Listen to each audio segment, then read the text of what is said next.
Et bonjour mes bien-aimés frères et sœurs, aujourd'hui j'aimerais que nous puissions voir ensemble un sujet de la plus haute importance qui est l'enlèvement de l'Église et le retour de Jésus-Christ.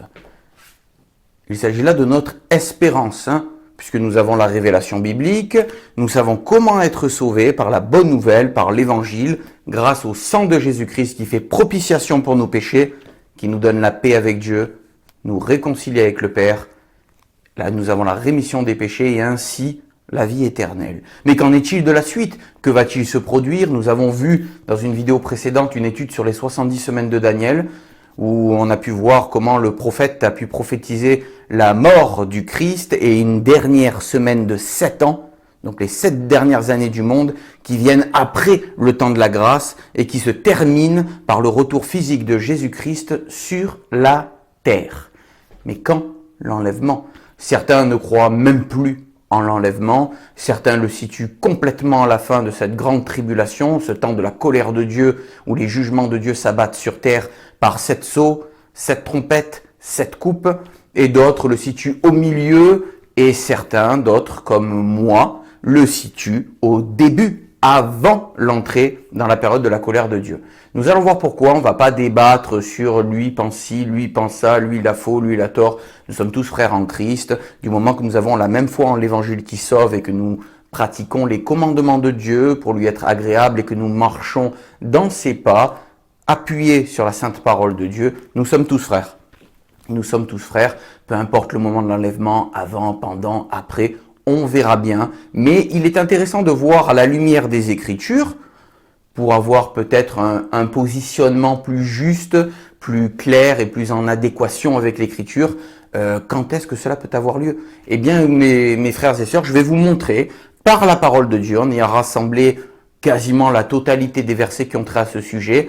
Nous allons élaborer une réflexion et nous verrons que nous pourrons poser une foi tangible sur un enlèvement avant la période de 7 ans, avant la dernière semaine de Daniel, pour plusieurs raisons. Je vais vous les énumérer, nous allons les regarder, et puis n'hésitez pas à me dire en commentaire ce que vous en pensez.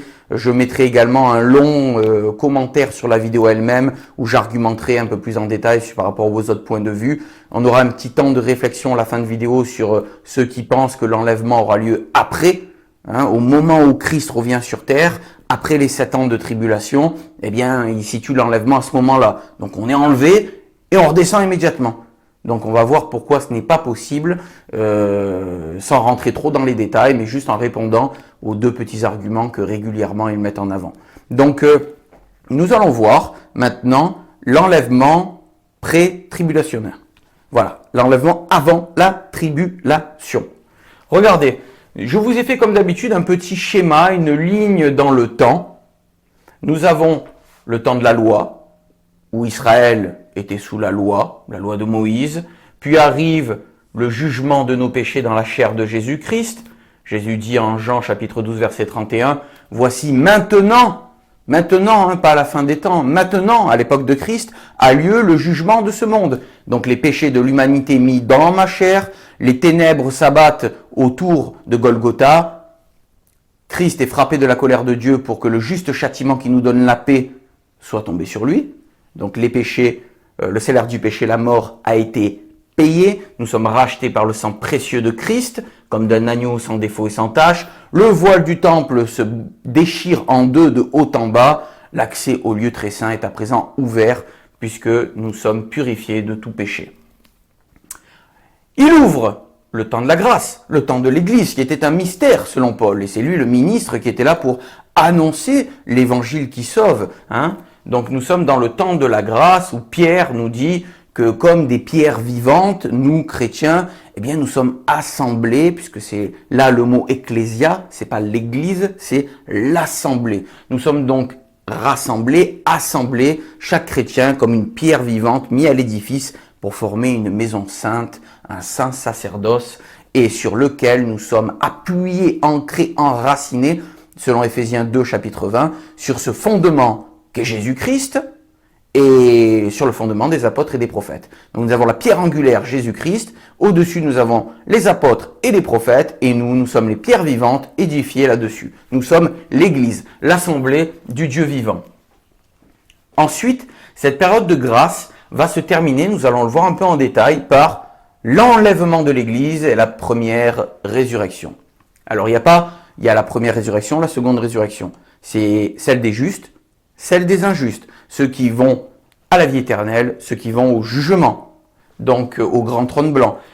La première résurrection sera composée de 2 phases, nous allons le voir. Nous avons la première phase de tous les justes, Ancien Testament et Nouvelle Alliance, qui sont morts en Christ au moment de l'enlèvement. Eux ressuscitent premièrement, et les vivants, les chrétiens qui seront encore sur terre à ce moment-là, seront enlevés avec eux dans les airs à la rencontre du Seigneur.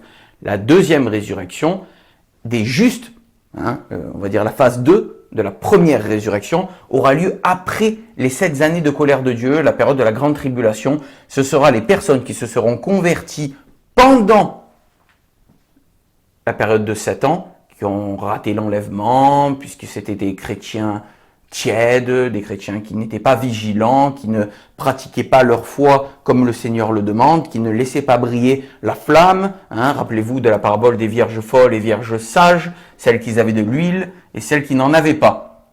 Nous voyons en Apocalypse 7, verset 9, qu'il y a une foule immense que personne ne peut compter. Ils viennent de la grande tribulation. Donc ils viennent de cette période-là. Il y aura énormément de martyrs par la main de l'Antichrist. Énormément. Et ce sont les martyrs qui vont ressusciter pour l'entrée dans le millénium, le règne de Christ, où le drapeau d'Emmanuel va flotter sur la planète entière. Ce sera la résurrection des martyrs qu'on a en Apocalypse 20, ceux de la grande tribulation. Ensuite, c'est fini. Ensuite, ce sera après le millénium, ce sera la deuxième résurrection, celle des injustes. Donc, le premier texte que nous allons ouvrir, qui est la base de la révélation, c'est le premier épître aux Thessaloniciens, chapitre 4, Première épître Thessaloniciens, chapitre 4, verset 15 à 17. Je lis. Car nous vous disons ceci par la parole du Seigneur. D'accord, donc c'est une révélation du Seigneur. Par la parole du Seigneur, l'apôtre Paul nous dit, je vous dis ceci. Alors, qu'est-ce que le Seigneur nous dit? C'est intéressant, on va le lire. Que nous, les vivants, qui demeurons jusqu'à la venue du Seigneur, nous ne devancerons aucunement ceux qui se sont endormis. On n'aura pas d'avantage sur ceux qui sont morts en Christ. Pourquoi? Car le Seigneur lui-même, avec un cri de commandement, à la voix d'archange et avec la trompette de Dieu, descendra du ciel, et les morts en Christ ressusciteront premièrement, puis nous les vivants qui demeurons, nous serons ravis ensemble avec eux dans les nuées, à la rencontre du Seigneur, dans les airs. C'est une révélation. Les morts en Christ ressuscitent, et ceux qui sont vivants, nous sommes enlevés ensemble à la rencontre du Seigneur dans les airs. C'est ça, l'enlèvement de l'Église.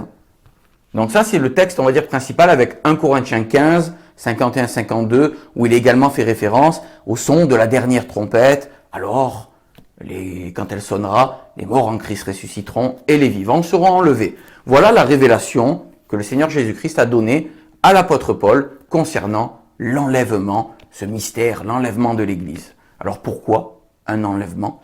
Nous avons des textes importants.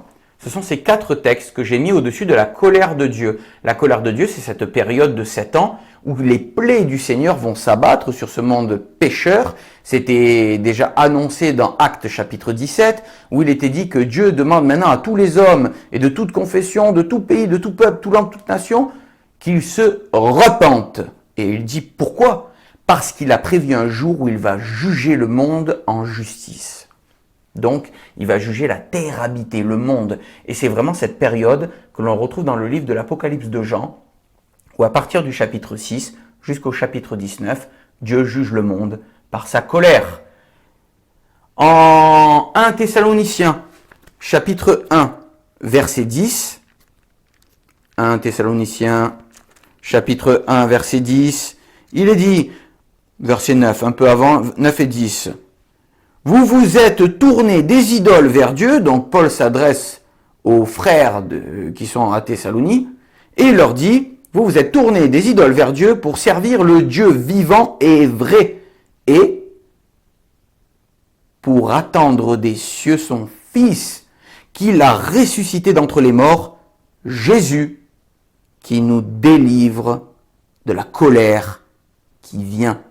On attend des cieux le Seigneur Jésus-Christ qui va nous délivrer de cette période de colère qui vient.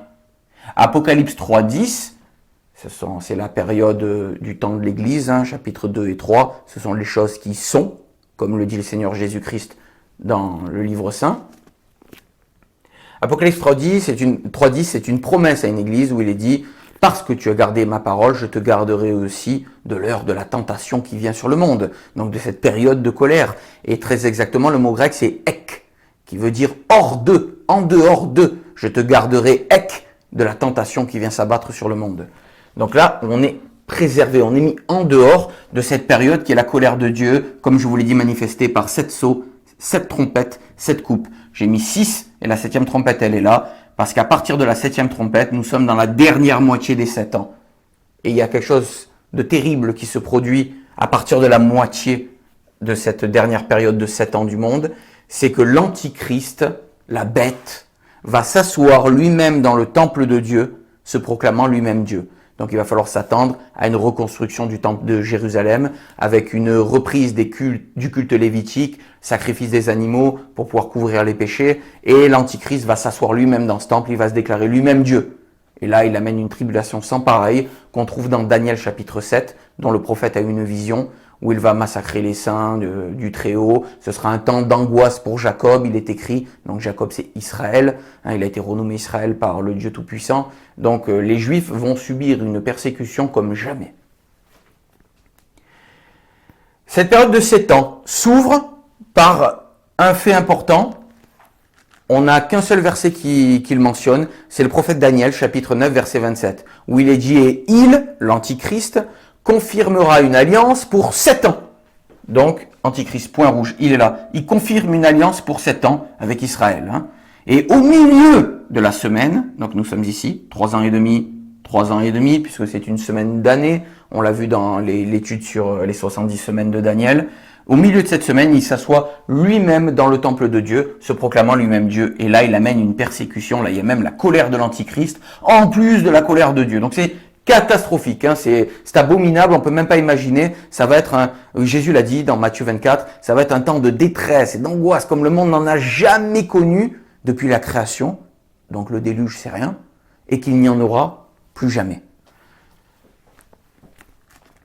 Alors ensuite, ce qui est intéressant de voir, pour comprendre pourquoi l'enlèvement a lieu avant la manifestation de l'Antichrist et cette période de 7 ans, c'est que nous avons une connexion fort intéressante entre Apocalypse chapitre 4, versets 1 à 4, qui s'enchaîne sur le chapitre 6, ces 2 points sont importants, sont bons à voir, avec également 2 Thessaloniciens, chapitre 2, versets 1 à 10, de l'apôtre Paul. Par exemple, dans 2 Thessaloniciens, chapitre 2, et nous allons, les frères, les Thessaloniciens étaient affolés, ils avaient peur, qu'ils aient raté l'enlèvement de l'Église et que nous soyons dans le jour de la colère de Dieu. Ils avaient peur de se retrouver dans cette période-là, et parce qu'ils avaient entendu des bruits, des fausses lettres, des fausses prêches, et du coup, ils avaient vraiment peur d'avoir raté l'enlèvement, d'avoir été laissés derrière, en retrait, et de subir la colère de Dieu. Donc ils ont écrit à Paul, Paul leur répond, il leur dit « Or, chapitre 2, verset 1, de 2e épître aux Thessaloniciens, nous vous prions, frères, par la venue de notre Seigneur Jésus-Christ et par notre rassemblement auprès de lui, de ne pas vous laisser promptement bouleverser dans vos pensées, ni troubler, ni par esprit, ni par parole, ni par lettre, comme si c'était par nous, comme si le jour du Seigneur était là. » Jour de Christ, jour de la colère de Dieu. Que personne ne vous séduise en aucune manière, car ce jour-là ne viendra pas que 1. L'apostasie ne soit arrivée, le grand rejet de la foi, et que l'homme de péché n'ait été révélé.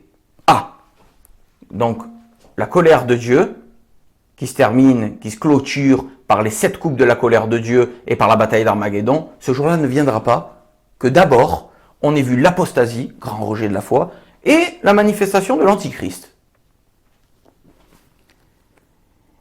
Le fils de perdition, l'Antichrist, qui s'oppose et s'élève contre tout ce qui est appelé Dieu ou qui est un objet de vénération, en sorte que lui-même s'assiera au temple de Dieu. Donc c'est ce qu'il fera, il s'assoira dans le temple de Dieu. On est là, Jésus-Christ en parle dans Matthieu chapitre 24, verset 15. Il le dit, lorsque vous verrez l'abomination dont a parlé le prophète Daniel établie en lieu saint, donc dans le temple, donc là c'est ce qu'il dit, il s'assiera lui-même dans le temple de Dieu, se présentant lui-même comme Dieu.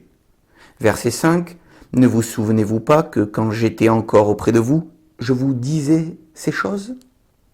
Et maintenant, verset 6, vous savez ce qui retient pour qu'il soit révélé en son propre temps. Quelque chose retient l'Antichrist pour qu'il soit révélé en son propre temps. Verset 7, car le mystère d'iniquité opère déjà, seulement celui qui retient maintenant le fera jusqu'à ce qu'il soit loin, et alors sera révélé l'inique. Donc quelqu'un retient l'Antichrist, et quand il sera loin, alors sera manifesté l'inique, le fils de perdition, la bête, l'Antichrist. Donc quelque chose doit partir, quelqu'un doit partir pour pouvoir laisser le champ libre à Satan et à la manifestation de l'Antichrist. Il ne faut pas oublier que Jésus-Christ a dit que nous sommes le sel de la terre, nous donnons de la saveur à ce monde, nous sommes la lumière du monde, non pas de notre propre volonté, mais parce que nous portons en nous la parole de la vie, l'évangile du salut. Ça, c'est la lumière du monde. Et étant le corps de Christ, nous participons au ministère de Christ et nous prêchons l'évangile, nous annonçons la bonne nouvelle aux hommes. Voici le sel de la terre et la lumière du monde. Mais lorsque le sel perd sa saveur, qu'il n'est plus là et que la lumière de ce monde s'en va, ça laisse place aux ténèbres, absence de lumière, présence de ténèbres. Donc l'Antichrist pourra être pleinement manifesté lorsque celui qui le retient, le corps de Christ, l'Église, le tabernacle du Saint-Esprit a disparu. Tout comme, Jésus le dit, ce sera comme au temps de Noé et de Lot pour mon avènement, a dit le Seigneur. Ce sera la même chose. Il est intéressant de voir ce qui s'est passé au temps de Noé et au temps de Lot pour mettre une comparaison fiable, tangible, avec ce que nous enseigne le Seigneur Jésus à travers les écrits de Paul. Puisque Noé et Lot, la référence que le Christ prend est en Matthieu chapitre 24 versets 37 à 41 et dans Luc chapitre 17 versets 26 à 30. L'exemple de Lot. Lot était dans Sodome. L'ange lui dit, je ne peux rien faire sur cette ville, je ne peux pas faire pleuvoir le feu du ciel sur Sodome tant que tu es là. Lot devait sortir en dehors de la ville de Sodome pour qu'ainsi la colère de Dieu et sa justice s'abattent par le feu du ciel. C'est intéressant. Donc c'est comme au temps de Lot, ça veut dire que l'Église doit sortir en dehors, non pas d'une ville, mais du monde, pour que la colère de Dieu puisse s'abattre sur le monde. C'est la même chose pour Noé. Noé, le Seigneur lui a dit rentre dans l'arche, il rentre dans l'arche, le Seigneur lui-même ferme la porte de l'arche, et alors le déluge arrive et inonde tout le monde et massacre tout le monde. Si c'est la même chose, notre arche à nous, elle est céleste, c'est une porte ouverte dans le ciel que le Seigneur Jésus va refermer derrière ses brebis, et après cela, la colère de Dieu s'abat sur ce monde par ses jugements. C'est comme au temps de Noé et de Lot. Petite parenthèse, Lot et Noé, ils n'ont pas été enlevés au milieu de la colère, ni à la fin. Ils ont été enlevés avant. Il n'a pas plu une goutte tant que Noé n'était pas dans l'arche. Lot, il n'a pas commencé à recevoir une pluie de feu sur la ville tant qu'il n'était pas sorti de la ville. Donc c'est ça qui est intéressant. Dieu n'a pas dit à Noé, bon, là il pleut un peu, donc l'arche, va la construire en haut de la colline. Quand la terre sera à moitié pleine, tu rentreras vite dans l'arche. Non. Il a fait rentrer et après il a fait pleuvoir. C'est exactement ce qui se produira pour nous. Il va nous faire entrer dans l'arche et après les sceaux vont être rompus, les trompettes, les 7 coupes de la colère de Dieu. Donc c'est très intéressant comme parallèle que le Seigneur nous a donné à travers l'exemple de Noé et de Lot en nous disant que ce sera comme à leur époque. La même chose. Il faut prendre le Seigneur au mot. Il a dit ce sera la même chose. Nous voyons l'accomplissement dans Apocalypse chapitre 4, versets 1 à 4. Et là, c'est vraiment intéressant. Et vous allez voir qu'à travers cette compréhension que nous avons dans l'Écriture d'un enlèvement avant la tribulation, eh bien tous les versets collent entre eux et il n'y a pas de contradiction. On ne rencontre pas de point de touche, de difficulté. Là, vraiment, tout est limpide. Vous voyez, donc, dans l'Apocalypse, c'est, on va dire, en 3 phases, l'Apocalypse, où Jésus-Christ dit à Jean, écris les choses que tu as vues, les choses qui sont et les choses qui viennent après. Les choses qu'il a vues, c'est le Seigneur Jésus ressuscité, glorifié, le Dieu fait chair. Il le décrit au chapitre 1. Les choses qui sont, c'est le temps de l'Église. Ce sont les lettres aux 7 églises. Et les choses qui viennent après commencent au chapitre 4. Donc, après ces choses, donc après le temps d'Église, je vis, et voici, une porte ouverte dans le ciel, comme la porte de l'arche pour Noé. La porte était ouverte, n'était pas fermée, heureusement. Une porte ouverte dans le ciel. Et la première voix que j'avais ouïe, comme d'une trompette, petite référence aux trompettes de Paul, parlant avec moi, disant, monte ici, enlèvement de l'église, et je te montrerai les choses qui doivent arriver après celle-ci. Sur le champ, je fus en esprit, et voici, un trône était placé dans le ciel, et sur le trône, quelqu'un était assis, le Dieu Tout-Puissant, bien évidemment. Nous allons aller au verset 4 directement, et autour du trône, 24 trônes, et sur les trônes, 24 anciens, assis, vêtus de vêtements blancs, et sur leur tête, des couronnes d'or. Il est dit que ce sont 24 anciens, c'est pas 24 archanges, 24 anges. Les anges d'ailleurs ne sont jamais assis sur des trônes, ils ne sont pas couronnés non plus, puisque nous allons voir que nous voyons très bien dans le verset 4 qu'ils ont des couronnes d'or, des vêtements blancs, et ils sont sur des trônes. Et ce sont 24 anciens. On a beaucoup pensé, et je trouve ça plutôt juste, que le chiffre 24, c'était 12 et 12, ça faisait référence aux 12 patriarches de l'Ancienne Alliance et aux 12 apôtres de la Nouvelle Alliance, donc en l'occurrence les justes, ceux qui sont sauvés, donc l'Église, le corps de Christ. Et nous pouvons voir une petite référence, donc là vous voyez, je vous ai mis Apocalypse 4, verset 1 à 4 que l'on vient de lire, j'ai fait une petite couronne, un vêtement blanc, un trône. Donc ça va être les références, on va essayer de décrypter par rapport à la Bible elle-même, qui s'explique par elle-même. Est-ce que nous avons d'autres références qui ont trait aux couronnes, aux vêtements blancs et à des trônes, pour peut-être mettre la lumière sur ces 24 anciens, qui sont-ils? Donc, pour le coup, avec les couronnes, nous avons 2 références intéressantes. Il s'agit de 2e épître à Timothée, chapitre 4, verset 8, et de 1 Pierre 5, 4, où il nous est dit que nous obtiendrons la couronne incorruptible de la vie dans la gloire. Lorsque nous serons avec Christ, nous aurons des couronnes. Nous serons couronnés au même titre que le Seigneur Jésus est couronné. Et au même titre que le Seigneur Jésus est appelé à paître les nations avec une verge de fer, eh bien c'est une des promesses qu'il fait à une des assemblées, dans le chapitre 2 ou 3 d'Apocalypse, où il dit, celui qui vaincra, je lui donnerai un sceptre de fer, et il pourra paître les nations avec.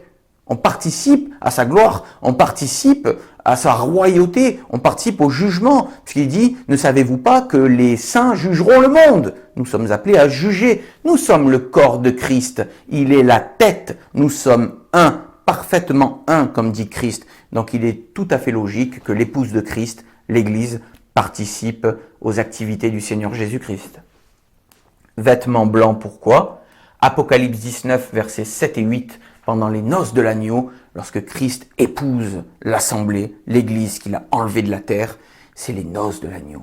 Et les noces de l'agneau, il est dit qu'ils sont revêtus de fin lin blanc, les croyants. Et le fin lin blanc, ces vêtements blancs, c'est la justice des saints, dit l'Écriture. Les saints, ce sont ceux qui sont sanctifiés par le sang de Jésus-Christ. Donc les justes, les croyants, ceux qui ont accepté le Sauveur. Puisque Jésus-Christ nous lave de tout péché par son sang. Et si vos péchés sont rouges, ils deviendront blancs comme la neige, blancs comme la laine, nous dit le prophète Ésaïe. Donc c'est véritablement ça les vêtements blancs.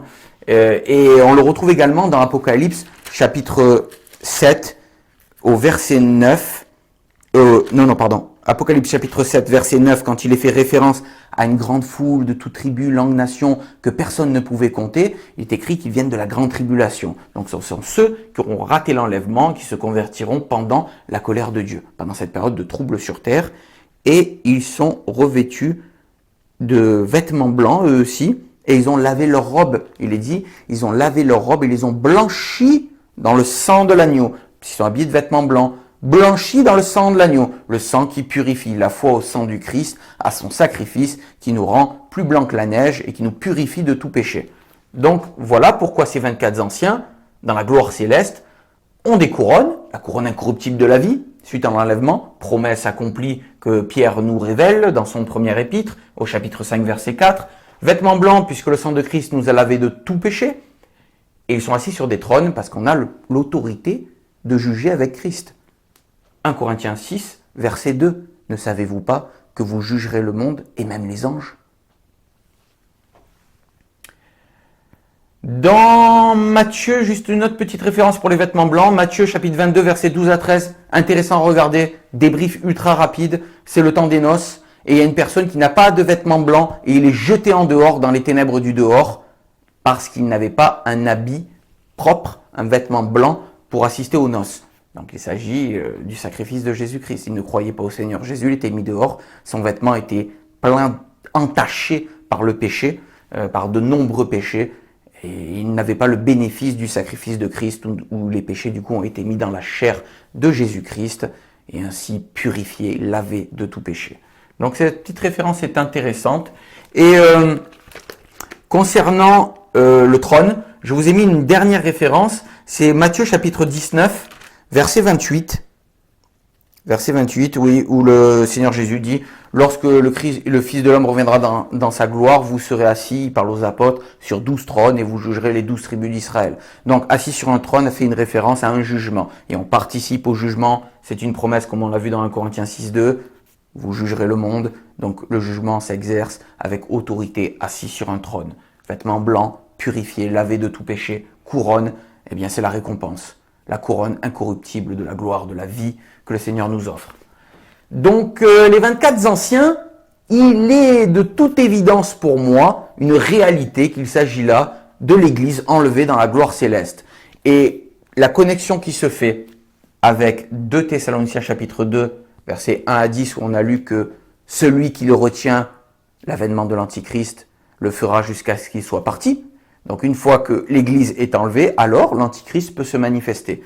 Et ce qui est très intéressant, c'est que là, dans la lecture d'Apocalypse au chapitre 4 que nous venons de faire, où Jean voit une porte ouverte dans le ciel, comme la porte de l'arche, une voix lui dit « monte », la voix avait le son d'une trompette, l'apôtre monte, et dans le ciel, il voit le trône de Dieu, et autour du trône, il voit l'Église glorifiée, couronnée, assis avec autorité sur des trônes, et les vêtements blancs, les péchés lavés par le sang de Christ.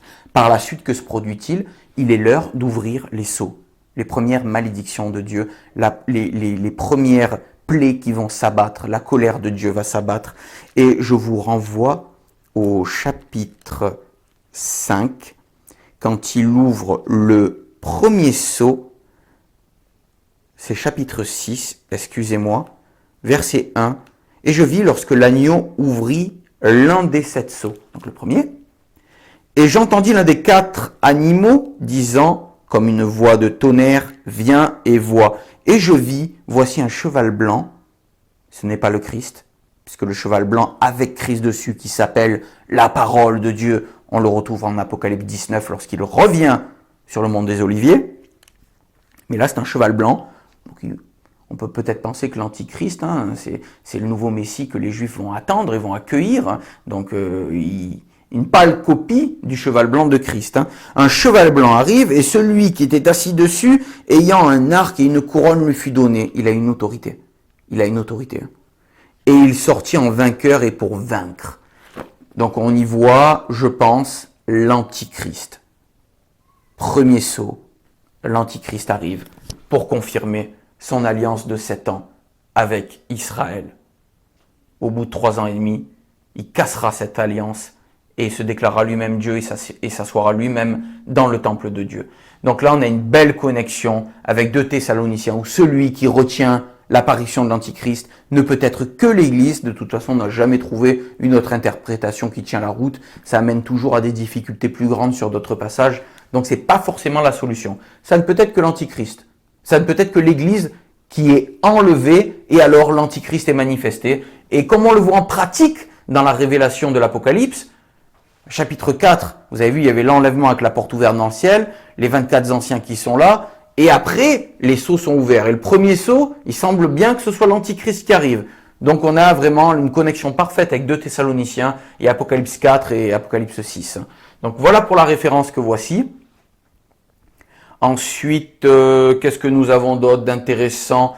Oui, voilà, donc là vous avez 4 références. 1 Thessaloniciens 1.10, Romains chapitre 5 verset 9, 1 Thessaloniciens 5, 9, Apocalypse 3, 10, qui nous dit que Dieu nous préserve de la colère qui vient. Dieu nous garde en dehors de la colère qui vient. Dieu ne nous a pas destinés à la colère. Non, non, non, non, non, non. Et l'évangile de Jean le confirme en plus. Celui qui croit en moi, il est déjà passé de la mort à la vie. Il ne vient pas en jugement. Ah, il ne vient pas en jugement. Cette période de 7 ans, c'est les jugements de Dieu qui s'abattent. Et si nous devons être assis sur des trônes pour juger avec autorité avec Christ, comment pouvons-nous être sur terre, subir les jugements de Dieu et en même temps juger le monde? C'est pas possible. Vous voyez, là, on a une harmonie de tous les passages qui ont trait à ce moment glorieux de notre espérance, l'enlèvement, qui coïncident entre eux, qui s'imbriquent, où on a vraiment... C'est fluide, c'est fluide. Regardez, ensuite, vers la fin de la période de la tribulation, l'Apocalypse chapitre 19, versets 7 et 9 nous parle des noces de l'agneau. C'est le moment où Christ épouse l'Église. Les noces de l'agneau. On avait dans Matthieu chapitre 22, versets 12 à 13, une parabole sur ces noces, sur ce festin que l'on fait avec le Seigneur. Il y a les noces de l'agneau, c'est dans le ciel. C'est dans le ciel. Et on y retrouve encore les 24 anciens, les 24 vieillards. Ils y sont encore à la fin où pendant toute cette longue période d'Apocalypse 5 à Apocalypse 19, nous avions eu 7 sceaux, 7 trompettes, 7 coupes, la colère de Dieu s'abattait. Et d'ailleurs, dès l'ouverture des sceaux, il est dit au chapitre 6 que, ça y est, la colère de Dieu est venue. Je vous donne la référence, comme ça vous l'avez. Donc il s'agit bien de la colère de Dieu qui vient s'abattre dès l'ouverture des sceaux. Et pas à partir des coupes ou à la toute fin, non. Vous voyez, chapitre 6, avant-dernier verset, le 16, la fin du verset 16, la colère de l'agneau, car le grand jour de sa colère est venu. Qui peut subsister? Nous sommes dans la colère et Dieu ne nous a pas destinés à la colère. Une fois que les noces de l'agneau ont eu lieu, après les noces de l'agneau, à ce moment-là, le ciel s'ouvre et quelqu'un d'autre, le vrai chevalier, arrive sur un cheval blanc. Il est le roi des rois et le seigneur des seigneurs, nous dit le passage, et son nom est la parole de Dieu. Et il vient, et il a des armées derrière lui, des armées célestes derrière lui, qui suivent le Christ lorsqu'il revient sur terre. Et il est dit que l'armée derrière lui est habillée de fin lin blanc. Et versets 7 et 9 du même chapitre, il est dit que c'est la justice des saints, le fin lin blanc. Donc c'est l'Église derrière. C'est l'Église qui revient avec le Seigneur Jésus-Christ sur terre. Pour revenir sur terre à la fin des 7 ans, avec l'Église du ciel ouvert, il faut avoir enlevé l'Église au préalable avant. Sinon ça va être compliqué. Et il ne peut pas y avoir un enlèvement là à la fin. Où sont les noces de l'agneau alors? Il l'enlève pour descendre, mais entre-temps il a fait les noces, ça ne tient pas la route.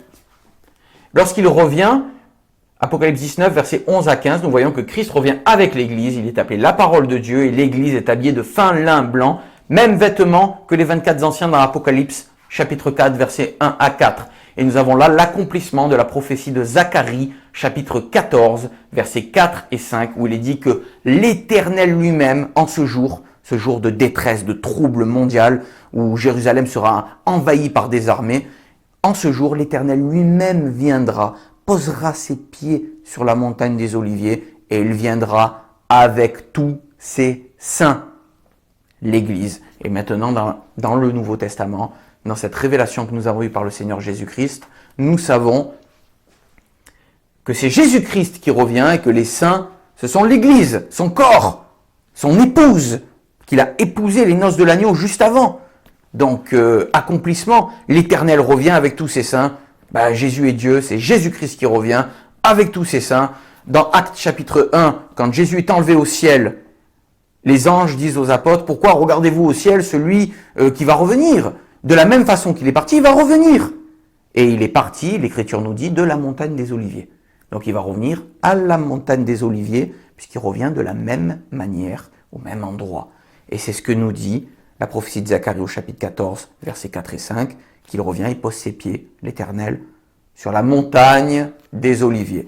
Vous voyez, tout est fluide, tout s'imbrique. Faut pas forcer les pièces du puzzle. À des moments, on va tomber sur des pièces qui, même en appuyant, ça rentrera pas. Mais lorsqu'on a une juste interprétation, qu'on essaye de prendre le plus littéralement possible et qu'il n'y a pas de confusion entre Église et Israël, eh bien, toutes les pièces s'imbriquent. Et on a une harmonie des Écritures, quelque chose de tangible, de fiable, et quelque chose qui tient la route. Et c'est la révélation de Jésus-Christ, promesse qui va être accomplie de Jean 14, 3. Je vais m'en aller, je vous préparerai une place, dans la maison de mon Père il y a plusieurs demeures. S'il n'en était pas ainsi, je vous l'aurais dit. Mais non, il en est ainsi. Il y a plusieurs demeures dans la maison de mon Père. Et lorsque je m'en serai allé, je reviendrai et je vous prendrai. Afin que là où je suis, vous y soyez aussi. Apocalypse 4, versets 1 à 4. Là où est le trône de Dieu, 24 anciens sur des trônes autour. Là où il est, l'Église est. Participe au jugement que Christ exerce sur terre pendant cette période de 7 ans, dans les 7 sceaux, 7 trompettes, 7 coupes, puisque nous sommes préservés de la colère de Dieu. Et nous savons que ces 7 années, c'est la colère de Dieu. Et il nous garde en dehors de la colère de Dieu. Il ne nous a pas destinés à ça. En revanche, vers la fin, lorsque la grande bataille d'Armageddon arrivera, nous avons pendant ce temps-là les noces de l'agneau entre l'Église et la tête, Christ, et retour de Christ dans la gloire sur un cheval blanc, avec une épée à 2 tranchants qui sort de sa bouche, ou selon l'Épître aux Hébreux, nous savons que c'est sa parole, parce que la parole de Dieu est plus tranchante qu'une épée quelconque à 2 tranchants, capable de séparer âme et esprit, jointure et moelle. Donc c'est Christ qui revient avec l'Église. Prophétie accomplie de Zacharie 14, 4, 5, dans Apocalypse 19, 11, 15. Suite à cela, Jésus-Christ vient, il instaure son royaume de 1000 ans, son autorité, les nations lui sont soumises, il leur a fait fléchir le genou, car il est le roi des rois et seigneur des seigneurs. Il instaure son règne de 1000 ans, et au début du règne de 1000 ans, première résurrection, nous dit l'Écriture, non pas qu'il n'y en a pas eu une autre avant, mais la première, celle des justes. Donc là, ça va être les martyrs. L'Écriture elle-même le dit en Apocalypse 20. Ce sont les martyrs, ceux qui n'ont pas adoré la bête et son image. Donc les personnes pendant la grande tribulation. Eux qui ont refusé l'Antichrist, qui ont servi le Seigneur Jésus, eux par contre seront ressuscités pour la période de 2000 ans. Après la période de 1000 ans, là par contre en revanche, il est vrai, c'est la deuxième résurrection, celle des injustes, devant le grand trône blanc, pour être jugés chacun selon ses œuvres. Certains accusent cette réflexion de l'enlèvement avant la grande tribulation, puis d'un retour avec l'Église, d'avoir été enseigné au XIXe siècle par John Nelson Darby, et qu'avant cela, nous n'en ayons jamais eu connaissance, c'est tout nouveau, c'est faux. Bon, c'est n'importe quoi. Darby a enseigné cela, il est vrai, avec une immense connaissance de l'Écriture, où il a mis de manière pointilleuse et incisive toute la révélation, il en a fait des beaux schémas, il a écrit beaucoup de livres, il a de belles explications, c'était un génie. C'est fabuleux ce qu'il a fait, mais il n'a rien inventé.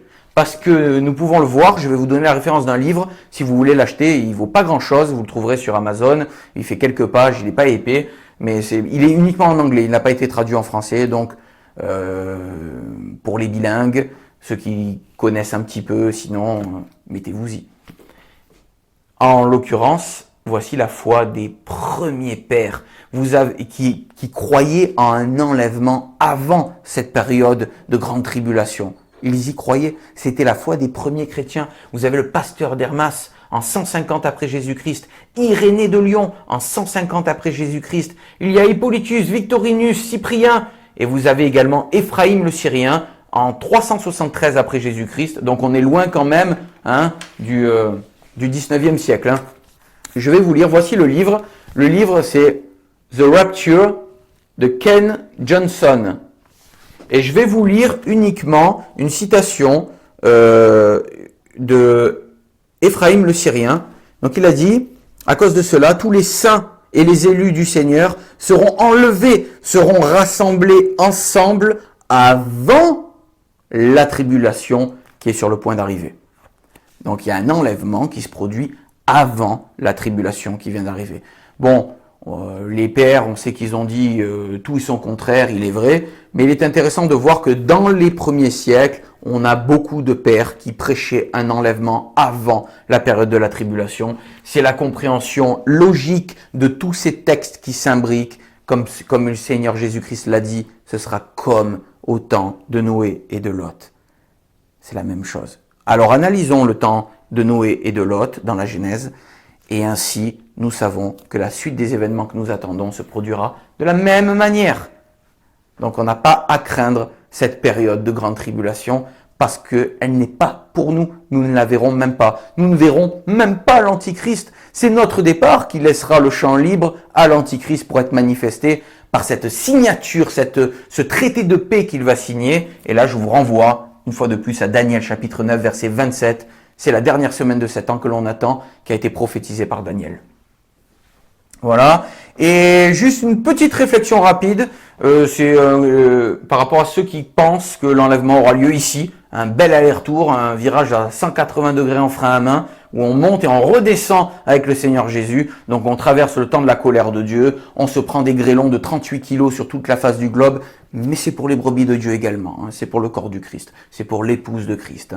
Nous allons voir ici, par exemple, Matthieu 24, où Jésus-Christ s'adresse aux Juifs, et il leur dit, après ces jours de tribulation, donc au début au verset 15, il dit, lorsque vous verrez l'abomination dont a parlé le prophète Daniel établi en lieu saint, donc déjà quand on sera à 3 ans et demi au milieu de la tribulation, alors que celui qui lit fasse attention, que celui qui est sur son toit ne redescende pas, prendre son vêtement, fuyez, ne retournez pas, ne restez pas en Judée. Mais il est en train de parler aux Juifs, là, le Seigneur Jésus dans Matthieu 24. Il s'adresse aux Juifs. Et les Juifs attendent, selon les prophéties, le temps d'angoisse pour Jacob, pour Israël, ce temps d'angoisse. Donc Jésus s'adresse à Israël.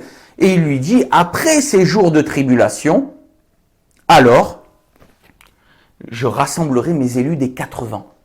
Et ceux qui croient en un enlèvement, je vais y arriver, après la tribulation, ils disent que, se servent de Matthieu 24 pour dire, le Seigneur a dit, après ces jours de tribulation, il rassemble ses élus. Mais il ne s'agit pas de l'Église, il s'agit des Juifs. Il s'agit du reste fidèle d'Israël élu par grâce. Il ne s'agit pas de l'Église, Jésus est en train de s'adresser aux Juifs, qui vont devoir effectivement traverser cette grande période de tribulation, ce temps d'angoisse pour Jacob. Eh bien, il y aura quand même un reste par grâce, nous dit Paul au chapitre 11 de l'Épître aux Romains. Et nous avons énormément de références, surtout en Zacharie et en Ésaïe. Zacharie chapitre 12, versets 9 et 10. Zacharie chapitre 13, versets 8 et 9. Ésaïe chapitre 10, versets 19 à 22. Nous avons également Ésaïe chapitre 6, versets 8 à 13, Romains tout le chapitre 11, Romains chapitre 9, versets 27 à 29. Si Dieu ne nous avait pas laissé un reste, nous aurions été semblables à Sodome et Gomorrhe. Un reste élu par grâce à cause des promesses faites à Abraham, des promesses sans condition. Il y a un reste par grâce. Selon Zacharie, les 2 tiers des Juifs seront exterminés.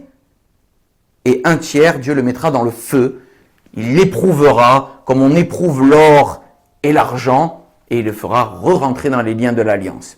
Et à ce moment-là, quand Christ revient avec l'Église, Dieu répand un esprit de grâce et de supplication sur Israël, et alors ils tourneront les regards vers celui qu'ils ont percé. Ils se lamenteront sur lui comme on se lamente sur un fils unique. Donc c'est ce moment de la fin où Israël se convertit, et voici les élus des 4 vents sont rassemblés par pure grâce. Merci Seigneur, autrement ils auraient été semblables à Sodome et Gomorrhe. Donc voilà l'explication réelle de Matthieu 24. Il ne s'agit pas de l'Église, il s'agit du peuple juif. En plus, nous sommes dans le ministère de Jésus-Christ où il a dit « Je n'ai été envoyé qu'aux brebis perdues de la maison d'Israël ». Donc il parle à Israël. Il parle à Israël, aux Juifs, et il leur dit que les élus des 4 vents, il les rassemblera après la tribulation. Et certains citent également Apocalypse 20, où à l'entrée dans le millénium, il y a la première résurrection, mais cet argument est relativement faible, puisqu'ils disent, vous voyez, la première résurrection, elle est là, elle est à la fin, donc elle ne peut pas être avant le temps de la colère, où l'enlèvement a lieu avec la première résurrection. Et ça, c'est une mauvaise interprétation. Première résurrection, ça ne veut pas dire que c'est la première, c'est celle des justes, et après, c'est fini, il n'y en a pas d'autre. Non, la première résurrection, résurrection des justes. Elle a lieu en 2 phases. Et la deuxième résurrection, celle des injustes pour le jugement. Première phase, au moment de la trompette de Dieu lorsqu'elle sonne, où les justes sont ressuscités et enlevés l'Église. Mais là, le texte le dit très bien dans Apocalypse 20. Ce sont les martyrs qui ressuscitent. Je vous l'ai dit tout à l'heure dans la vidéo. Les martyrs ressuscitent. Les martyrs de la grande tribulation, ceux qui n'ont pas adoré la bête et son image.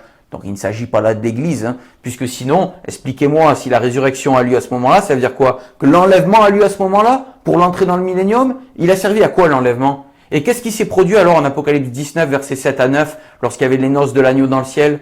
Et quand Christ revient, qui est l'armée céleste derrière lui, habillée de fin lin blanc?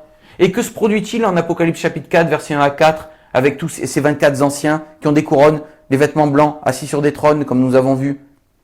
On tombe sur des difficultés majeures en voulant interpréter un enlèvement, une résurrection complètement à la fin de cette période de colère, où selon ces 4 versets, nous ne sommes pas appelés à vivre la colère de Dieu, mais comme Noé, à être enlevés dans l'arche céleste pour que la colère de Dieu puisse ainsi s'abattre sur terre. Eh bien voilà, mes frères et sœurs, je pense qu'on a fait une étude plutôt correcte où j'ai rassemblé la majorité des textes et tenté de vous expliquer de la manière la plus limpide, la plus claire, un petit peu ce que va être notre belle espérance, l'enlèvement de l'Église suite au temps de la grâce qui, pour l'heure actuelle, a duré plus de 2000 ans. Voilà mes bien-aimés frères et sœurs, j'espère que cette vidéo vous aura plu. Si jamais vous avez un thème ou un sujet que vous aimeriez que je traite, qu'on mette sur tableau et qu'on étudie de plus près, n'hésitez pas à me le faire savoir en commentaire ou par mail. Et que le Seigneur vous bénisse, qu'il nous bénisse et qu'il nous guide par son Saint-Esprit et par sa puissante parole qui demeure éternellement. Si on ne dévie ni à droite ni à gauche de la parole et qu'on a vraiment un cœur pur, sincère, éclairé par l'Esprit Saint, par le biais de la prière, eh bien nous aurons toujours juste. Que le Seigneur Jésus nous bénisse et qu'il vous éclaire, vous guide, m'éclaire, me guide par son Saint-Esprit sur sa parole qui demeure éternellement. Soyez bénis, mes frères et sœurs. À très bientôt.